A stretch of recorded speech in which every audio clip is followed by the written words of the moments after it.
الحمد لله نحمده ونستعينه ونستغفره ونؤمن به ونتوكل عليه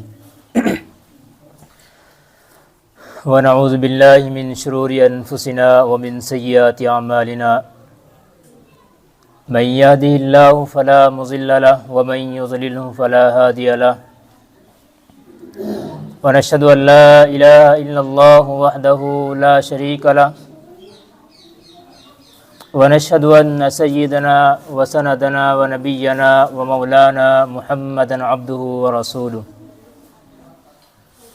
صلی اللہ علیہ وعلى آلہ واصحابہ وبارک وسلم تسلیما کثیرا کثیرا اما بعد فاعوذ باللہ من الشیطان الرجیم بسم اللہ الرحمن الرحیم یا ایہا الذین آمنوا کتب علیکم الصیام کما کتب علی الذین من قبلکم لعلکم تتقون قال النبی صلی اللہ علیہ وسلم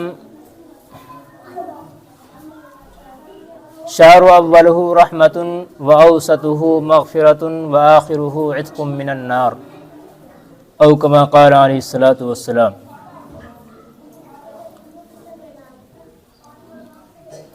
قرآن کریم کی ایک آیت اور نبی کریم صلی اللہ علیہ وسلم کی ایک حدیث پڑھی ہے۔ اللہ تعالیٰ سے دعا ہے کہ اللہ تبارک و تعالیٰ صحیح طرح سے بات کہنے کی، سننے کی، سمجھنے کی اور پھر ہم سب کو ان پر عمل کی توفیق نصیب فرمائے۔ شعبان المعظم ختم ہونے کو ہے اور رمضان المبارک قریب ہے۔ اسی حوالے سے چند معروضات آپ حضرات کے سامنے رکھوں گا۔ اللہ تعالیٰ نے انسان کے اندر کچھ ضروریات، کچھ خواہشات رکھی ہیں، لیکن ان میں کچھ خواہشات ایسی ہوتی ہیں جو وہ بدن کی نیڈ ہوتی ہیں، بدن کی ضرورت ہوتی ہیں، اور بعض خواہشات وہ ہیں کہ ان کے بغیر کام چل سکتا ہے لیکن انسان پھر بھی چاہتا ہے کہ میرے پاس ہو۔ مثلا ایک انسان ہے، اس کو کھانے کی ضرورت ہے، یہ بدن کی نیڈ ہے کہ اگر آپ 8 دن تک 10 دن تک کھانا نہیں کھائیں گے تو آپ کی باڈی کے اندر، آپ کے بدن کے اندر تبدیلی آنا آٹومیٹک شروع ہو جائے گی۔ لیکن ایک خواہش ایسی ہے کہ آپ چاہتے تو ہیں کہ میرے پاس ہو، لیکن آپ کے اوپر اس کے نہ ہونے سے آپ کے بدن پر کوئی فرق نہیں پڑتا۔ انسان کی خواہش ہوتی ہے کہ یار میرے پاس پیسہ ہو، یہ بھی اس کی خواہش ہے۔ اس کی خواہش ہوتی ہے میرے پاس اچھا بنگلہ ہو، میرے پاس اچھی گاڑی ہو۔ یہ اس کی خواہش تو ہیں، لیکن یہ ایک ایسی خواہش ہے کہ اس کے بغیر اس کے بدن پر ذرہ برابر بھی فرق نہیں پڑتا۔ اور ایک خواہش اور اللہ تبارک و تعالیٰ نے انسان کے اندر رکھی ہے، جس کو ویسی زبان میں خواہش نفسانی اور یہ کہہ لیں کہ سیکسول ڈیزائرز ہیں، کہ اس کے نہ ہونے سے انسان کی باڈی پر بہت زیادہ فرق پڑتا ہے جب یہ ٹائم پہ نہیں ملتی۔ جب اس کو ٹائم پر پورا نہیں کیا جاتا تو اس کی وجہ سے بہت سارے نقصانات اس کے بدن کے اندر ہونا شروع ہو جاتے ہیں۔ اور ایک خواہش اور ہے کہ انسان نہ چاہتے ہوئے بھی اس کو کرنے پر مجبور ہو جاتا ہے۔ وہ کیا ہے اللہ نے انسان کے بدن کے سکون کے لیے نیند کو رکھا ہے۔ 8-10 دن تک کوئی انسان یہ چاہے کہ میں جاگتا رہوں گا تو خدا کی قسم اللہ تبارک و تعالیٰ نے اس کے لیے ایسے سافٹ ویئر انسٹال کر دیے ہیں کہ وہ چاہ کر کے بھی جاگ نہیں سکتا۔ ہاں، اس کی خواہش یہ تو ہو سکتی ہے کہ وہ عادی کس چیز کا ہو، بیڈ پہ سونے کا عادی ہو، گدے پر سونے کا عادی ہو، اور وہ ایک ایسے علاقے میں اس وقت پہنچا ہوا ہے نہ وہاں گدوں کا انتظام ہے، نہ بیڈ کا انتظام ہے، نہ چارپائی کا انتظام ہے، لیکن پھر بھی اللہ تبارک و تعالیٰ کی جانب سے اس کے اندر، اس کے دماغ میں اور اس کے بدن کے اندر ایسی چیز ہوگی کہ ایٹومیٹک اگر اس کو کانٹوں پر بھی لٹا دیا جائے، اس پر لیٹ جائے، تب بھی اس کو انشاءاللہ نیند ضرور آ جائے گی۔ یہ ایک ایسی ضرورت ہے انسان کی۔ اگر انسان نہ سوئے تو ظاہر بات ہے یا تو پاگل ہو جائے گا یا مر جائے گا، دو ہی کام ہوں گے۔ تو یہ اللہ تبارک و تعالیٰ نے عجیب خواہشات انسان کے بدن کے اندر رکھی ہیں۔ قرآن کریم کی آیت جو ابھی آپ حضرات کے سامنے پڑھی ہے، یا ایھا الذین آمنوا کتب علیکم الصیام، اے ایمان والو تمہارے اوپر روزے فرض کر دیے گئے ہیں، تمہارے اوپر روزوں کو لازم کر دیا گیا ہے۔ روزہ ہے کیا؟ روزہ بھی خواہشات کو توڑنے کا اور ان کو ختم کرنے کا نام ہے۔ اللہ نے ان میں سے کچھ خواہشات کو ختم کیا ہے اور ان کو کم کیا ہے۔ انسان پورے سال ان چیزوں پر عمل نہیں کر سکتا، لیکن اگر وہ حقیقت میں مسلمان ہے اور اس کے اندر تھوڑی بہت رمق باقی ہے کہ وہاں اسلام کے احکام کو فالو کر سکتا ہے اور کرتا ہے، تو وہ ضرور بالضرور صرف اس ایک مہینے کے اندر اپنی پوری زندگی، اپنے پورے سال کی جو زندگی اس نے گزاری ہے، بہت اچھے طریقے سے اس کو گزار سکتا ہے۔ ایک انسان ہے عام حالات میں رمضان کے علاوہ ٹھیک ٹھاک خوراک اس کی چلتی ہے، کھاتا پیتا زبردست ہے، اچھے طریقے سے نمازیں پڑھتا ہے، روزے کبھی ہاتھ جی میں آ گیا کوئی رکھ لے ایک ہاتھ، ورنہ نہیں، لیکن یہاں پر آ کر کے اس کی زبان پر اور اس کے منہ پر تالا لگایا جاتا ہے۔ اور یہی نہیں، حدیث شریف میں الفاظ ہیں الصوم جنہ، کہ روزہ کیا ہے؟ یہ ڈھال ہے۔ ایک حدیث کا مفہوم ہے، غالباً یہ قول ہے کسی کا، وہ کہا ہے کہ بھائی اگر کوئی شخص تمہارے ساتھ لڑ رہا ہو، جھگڑ رہا ہو، تو تم اس کو یہ کہہ دو کہ بھائی میں روزے سے ہوں، بس اتنا کہہ دینا کافی ہے۔ تو انشاءاللہ میں سمجھتا ہوں سامنے والا اس کے ساتھ گڑبڑ نہیں کرے گا، وہ کہے گا کہ یار بندہ روزے سے ہے، میں اس کو کچھ نہیں کہہ سکتا۔ تو گویا کہ اللہ تبارک و تعالیٰ نے حقیقت میں روزے کو انسان کے لیے ڈھال بنا دیا ہے۔ ڈھال ہوتی ہے کہ جس کے ذریعے سے تلوار کو روکا جاتا ہے، جو پرات کی طرح کی ہوتی ہے، اس کے ذریعے سے تلواروں کے وار کو روکا جاتا ہے، اس کو ڈھال کہتے ہیں۔ تو اس سے تشبیہ دی ہے روزے کو۔ اللہ تعالیٰ نے یہ جو روزہ رکھا ہے کہ بھائی تمہیں 30 دن کے یا 29 دن کے جتنا کا بھی مہینہ ہوگا اس کے روزے رکھنے ہیں، تو اس میں آپ کو بہت سی خواہشات کو توڑنا پڑے گا، ان سے رکنا پڑے گا۔ پہلے نمبر پر کیا ہے کہ انسان کو چاہیے کہ وہ کھانے پینے سے رک جائے۔ کچھ اوقات ہیں جو آپ کو کھانے کے لیے دیے گئے ہیں، فجر سے پہلے، صبح صادق سے پہلے تک آپ کھا سکتے ہیں، ساری رات کھاؤ، لیکن دن کا اتم الصیام الی اللیل، شام تک آپ کو روزہ پورا کرنا پڑے گا۔ روزوں کی جو مقدار ہے، کہاں تک ہے، کہاں سے شروع ہے، صبح صادق سے شروع ہو کر کے اور شام کو مغرب تک، یعنی سورج غروب ہونے تک اس کا وقت مانا جاتا ہے۔ اب چاہے یہ 12 گھنٹے کا ہو، 16 گھنٹے کا ہو، 18 گھنٹے کا ہو، بعض علاقے تو وہ ہیں کہ بیچارے 20-20 گھنٹے روزے رکھ رہے ہیں۔ بس صرف اس آیت کی وجہ سے وَأَتِمُّوا الصِّيَامَ إِلَى اللَّيْلِ کہ آپ کو روزہ رکھنا پڑے گا۔ آپ کو روزہ جو پورا کرنا ہے وہ شام تک پورا کرنا ہے۔ وہ حضرات بھی روزے رکھ رہے ہیں، ورنہ وہ بھی کہہ سکتے ہیں دوسرے لوگوں کو یار تم تو 12 گھنٹے کا رکھتے ہو اور ہمارے لیے اتنا بھی نہیں ہے کہ ہم 4 گھنٹے ہمارے پاس بچے ہیں، اسی میں سحری بھی ہے، اسی میں افطاری بھی ہے ہماری، کیسے کریں گے؟ لیکن نہیں، اللہ تبارک و تعالیٰ نے جیسے ان کے وہاں کے ماحول کو بنایا ہے ایسی ان کے اندر طاقت بھی اللہ تبارک و تعالیٰ نے رکھ دی ہے۔ ایسے علاقے موجود ہیں کہ 4 گھنٹے بعض جگہوں پر صرف 6 گھنٹے ملتے ہیں، ایسے علاقے بھی موجود ہیں۔ آپ کو تو الحمدللہ بہت ٹھیک ٹھاک ٹائم ملتا ہے، کہیں 12 گھنٹے کا، کہیں 10 گھنٹے کا، ایسے آپ سوتے بھی ہیں، اٹھتے بھی ہیں، سب کچھ کر سکتے ہیں۔ بعض تو کاروباری لوگ کاروبار میں لگ جاتے ہیں۔ قرآن کریم نے کہا یا ایھا الذین آمنوا کتب علیکم الصیام کما کتب علی الذین من قبلکم، یہ صرف تمہارے اوپر ہی کوئی نئی چیز نہیں ڈالی گئی ہے، یہ تو ایک ایسی چیز ہے جو پچھلی امتوں کے اوپر بھی ڈال دی گئی تھی، ان کے اوپر بھی یہ چیز فرض کی گئی تھی۔ کما کتب علی الذین من قبلکم، اور اس کی وجہ کیا ہے؟ لعلکم تتقون، تاکہ تم روزہ رکھنے کے ذریعے سے پرہیزگار بن سکو۔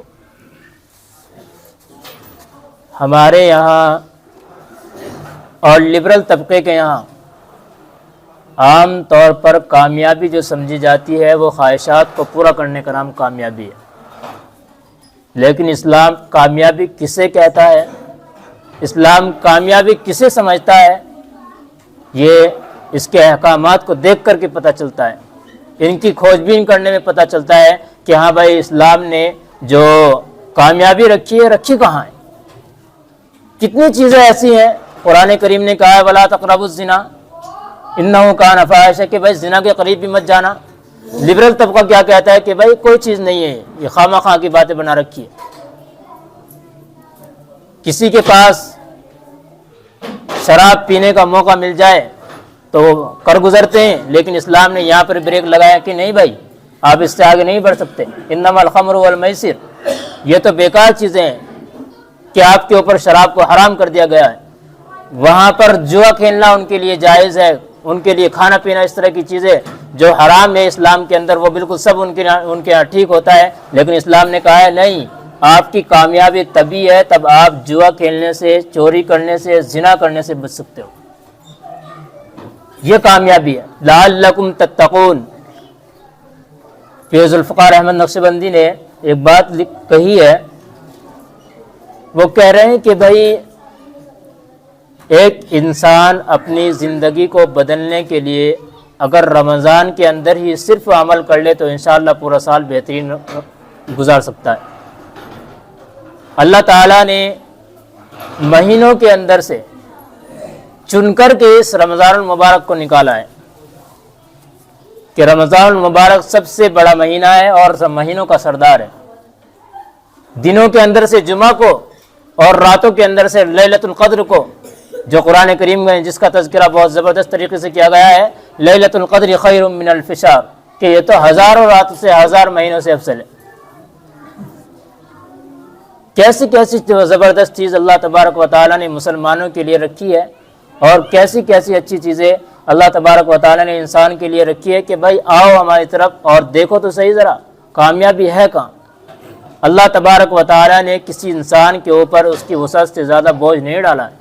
قرآن کریم کی آیت ہے لا یکلف اللہ نفسا الا وسعها، کہ اللہ تبارک و تعالیٰ نے جو انسان کو مکلف بنایا ہے صرف اتنا ہی مکلف بنایا ہے جتنی اس کے اندر طاقت تھی۔ ہم میں سے کوئی سوال کرنے لگے، کوئی کہنے لگے کہ یار میں تو کمزور ہوں، میں تو ایسا ہوں، مجھے ایسا ہو جاتا ہے، ویسا ہو جاتا ہے، بھائی یہ صرف تھوڑے دن کے لیے آپ کو لگتا ہے۔ ایک انسان باڈی بلڈر ہے، وہ جم جوائن کر رکھی ہے، جم کر رہا ہے، جب وہ شروع میں ڈمبل اٹھاتا ہے اور وزن اٹھاتا ہے، ویٹ اٹھانے کی کوشش کرتا ہے تو اس کا کتنا برا حال ہوتا ہے، لیکن اسی کو آپ 1 مہینے کے بعد میں دیکھنا جب وہ لگاتار کرتا رہے گا، آپ کہیں کہ یار یہ تو بہت اچھا ہٹا کٹا ہو گیا۔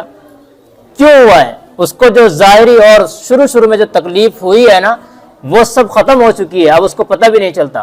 اب وہ 1 کوئنٹل 1.5 کوئنٹل کا وزن ایسے اٹھا لیتا ہے جیسے کوئی بالٹی اٹھا کے لے جا رہا ہے پانی کی۔ اللہ تعالیٰ نے انسان کو ڈالا ہے، تھوڑی سی مشقت میں ڈالا ہے، بس تھوڑی سی پریشانی، لیکن ایسا نہیں ہے کہ وہ بالکل اس کو کر ہی نہ سکے۔ اگر بچوں کے اوپر نماز کو فرض کر دیا جاتا تب کہا جاتا ہے یار یہ تو ان کی بس میں نہیں تھا، کیوں ڈال دیا؟ اب یہاں پر اشکال بنتا تھا، لیکن عام حالات میں اور ٹھیک ٹھاک تندرست حضرات کے اوپر ان چیزوں کو لاگو کر دینا، اس کو نہیں کہا جائے گا کہ بھئی اللہ تبارک و تعالیٰ نے بہت بڑا ان کے اوپر بوجھ ڈال دیا۔ لا یکلف اللہ نفسا الا وسعها، اللہ تبارک و تعالیٰ کسی کے اوپر اس کی طاقت سے زیادہ بوجھ نہیں ڈالا کرتا۔ ایک حدیث پڑھی ہے شہر اولہ رحمت، کہ یہ ایک ایسا مہینہ ہے جس کا پہلا عشرہ رحمت کا ہوتا ہے۔ رمضان المبارک جو ہے یہ اللہ تعالیٰ نے تمام مہینوں سے افضل رکھا ہے اس کو، اور تفسیر تبری کے اندر تو یہ لکھا ہے کہ اگر پورے سال کی رحمتیں اور برکتیں اور ان کو ڈبل تبل بھی کر دیا جاتا اور رمضان کی صرف ایک مہینے کی برکتیں ان کے ساتھ تولی جاتی، تو وہ کہتے ہیں، لکھتے ہیں کہ بھائی یہ رمضان المبارک کی رحمتیں اور برکتیں پورے سال کی رحمتوں اور برکتوں پر بھاری ہو جاتی۔ کتنا زبردست مہینہ ہے اللہ تبارک و تعالیٰ نے جو انسانوں کو دیا ہے، اور صرف کہا ہے کہ اگر کوئی بھائی اس کے اندر ایک عمل چھوٹا سا کرتا ہے، چاہے وہ نفل ہی کیوں نہ ہو، تو اس کو عام حالات کے اندر، عام مہینوں کے اندر فرض سے زیادہ اس کو ثواب دیا جاتا ہے۔ یہ اس مہینے کی برکت ہے اور اس مہینے کی رحمتیں ہیں کہ اللہ تبارک و تعالیٰ 2 رکعت پڑھنے پر اتنا ثواب اس کو عطا کر رہا ہے جتنا کہ اس کو فرض نماز کا پڑھنے کا ملتا تھا۔ تو کتنا زبردست مہینہ ہے، اور انسان دنیا کے اندر تھوڑے زیادہ پروفٹ کی وجہ سے اس کو تھوڑا سا زیادہ نفع ہو رہا ہے تو وہ اس کی طرف بھاگنا شروع کر دیتا ہے، لیکن صرف ایک اسلام کو اتنی چھوٹی اور ہلکی سی سمجھا جاتا ہے کہ بھائی اس میں چاہے کتنے ہی وعدے کر لیے جائیں لیکن پھر بھی اس کی طرف بڑھنے کی کوشش بہت کم کرتے ہیں۔ سب کی بات نہیں ہے، بہت سے حضرات وہ بھی ہیں کہ ہاں بھائی ہم تو اس میں بڑھ چڑھ کر کے عبادات کریں گے، اچھی بات ہے۔ پھر ذوالفقار نے کہا ہے، لکھا ہے ان میں کہ بھائی جو انسان یہ چاہتا ہے کہ میں اپنے پورے مہینے کو اس طریقے پر گزاروں کہ میں اپنی زندگی کو سنوار سکوں، تو اس کو چاہیے کہ وہ اس مہینے کے اندر تہجد کی نماز ہوتی ہے اس کو اپنی زندگی کے اندر ڈال لے۔ اس ایک مہینے کے اندر تو تھوڑی سی مشکلات اس کے سامنے آ سکتی ہے، لیکن ایسی حالات اور اس کے ساتھ جو برتاؤ ہوگا اس مہینے کے اندر اس کو خود خوشی محسوس ہوگی اور وہ انشاءاللہ پورے سال کرنے پر مجبور ہو جائے گا۔ اتنے زبردست مہینہ ہے کہ اللہ تبارک و تعالیٰ اس کے اندر طاقت عطا فرما دیتے ہیں۔ شہر اولہ رحمت واوسطہ مغفرۃ، سورہ حدیث نے لکھا ہے اور اس میں فرمایا ہے کہ بھائی اس کا پہلا مہینہ تو یہ پہلا عشرہ تو رحمت ہے، واوسطہ مغفرۃ، اور درمیان کا جو عشرہ ہوتا ہے یہ مغفرت کا عشرہ ہوتا ہے۔ لکھا ہے کہ بھائی پہلا رحمت کا اور درمیان کا مغفرت کا کیا مطلب ہے؟ تو کہا ہے کہ بھائی بہت سے وہ حضرات ہوتے ہیں جو پورے سال زندگی بہتر گزارتے ہیں اور اچھے طریقے سے زندگی گزارتے ہیں، ان کے پاس تو اتنا موقع نہیں کہ گناہ کر سکیں، تو ان حضرات کے درجات بلند ہونا شروع ہو جاتے ہیں۔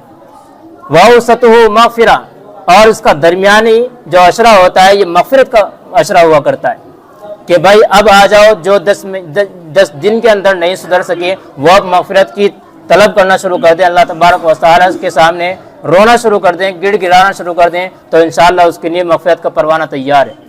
وَآخِرُهُ عِتْقٌ مِّنَ النَّارِ، اور آخری عشرہ اللہ تبارک و تعالیٰ نے اتنا زبردست رکھا ہے کہ بھائی کتنا بھی اگر بدبخت ہوگا، اللہ تبارک و تعالیٰ سے بغاوت کر رہا ہوگا اور اس نے مغفرت کی، اللہ تبارک و تعالیٰ کے سامنے گڑ گڑایا اور رویا، وَآخِرُهُ عِتْقٌ مِّنَ النَّارِ، تو اللہ تبارک و تعالیٰ اس کو جہنم سے آزاد اور خلاصی عطا فرمائیں گے، اس کو چھوڑ دیں گے۔ ایسا زبردست مہینہ اللہ تبارک و تعالیٰ نے رکھا ہے۔ اس مہینے کے اندر عام طور پر ایک حدیث کے بارے میں آتا ہے وہ کہ بھائی اس مہینے میں اللہ تبارک و تعالیٰ شیاطین کو بند فرما دیا کرتے ہیں۔ یہاں سوال اٹھ سکتا ہے، آپ گناہ پھر بھی کرتے ہیں۔ ایک بات سوچنے کی ہے، کوئی سائیکل کے اس کو آپ نے کھڑا کیا اسٹینڈ پر، آپ نے اس کے پیڈل کو گھمایا اور آپ نے ٹھیک ٹھاک کر کے اس کو گھما دیا، آپ نے اس کو چھوڑ دیا، تو آپ دیکھیں گے کہ وہ پہیاں مستقل طور پر آپ کے پیڈل سے ہاتھ ہٹانے کے بعد یا پیر ہٹانے کے بعد بھی وہ گھومتا رہے گا، اور ہم اتنے نالائق اور بدبخت ہیں کہ ہم شیطان کے اسی جال کے اندر پورے سال گھومتے ہیں، تو ظاہر ہے کہ تھوڑا بہت تو ہمارے اندر رمضان کے اندر بھی بچے گا کہ ہم گھومتے رہیں اس کے چلنے پر، اس کے چلانے پر۔ تو وہی جو 11 مہینے وہ ہم کو گھماتا ہے، اس ایک مہینے کے اندر جو ہم سے گناہ ہوتا ہے، اسی پورے 11 مہینے گھمانے کی وجہ سے یہ اس مہینے کے اندر تھوڑا بہت گناہ ہو جاتا ہے۔ اور دوسرا جواب یہ دیا گیا ہے کہ بھائی شیطان بڑے تو بند ہوئے، چھوٹے تو بچے بھی کام بترا کر دیتے ہیں، کہ بھائی ہم تو چھوٹی سی جو ایک بچہ ہوتا ہے، گویا کہ ایک اونٹ ہے بہت بڑے اور گردن لمبی چوڑی اس کا بدن اللہ نے رکھا ہے، لیکن اگر اس کو نکیل پکڑ کر کے ایک چوہا بھی چل دے تو وہ اس کے ساتھ چلنا شروع کر دیتا ہے۔ تو ہمارے حالات گویا کہ ہم اپنے اندر سے ایسے ہو چکے ہیں کہ اگر چھوٹے سے چھوٹا بھی آ کر کے ہمارے انگلی لگا دے گناہ کی طرف چلنے کی تو ہم فوراً اس کے ساتھ چل پڑتے ہیں، گویا کہ ہم بھی ایک اونٹ ہے پاگل کی طرح۔ یہ ہمارے حالات ہیں۔ تو ہمیں تو اس مہینے کے اندر اپنے آپ کو روکنا ہے، اس پہیے کو روکنا ہے جو شیطان نے پورے 11 مہینے ہمارے ساتھ گھمایا، ہم کو گھمایا ہے رکھ کر کے، ہمیں اس پہ بریک لگانی ہے۔ تو یہ چھوٹی چھوٹی باتیں ہیں، اس پر ہمیں عمل کی کوشش کرنی چاہیے اور ہمیں زیادہ سے زیادہ اپنے آپ کو عبادات میں لگانے کی کوشش کرنی چاہیے۔ اللہ تعالی ہمیں سمجھ کے عمل کی توفیق نصیب فرمائے۔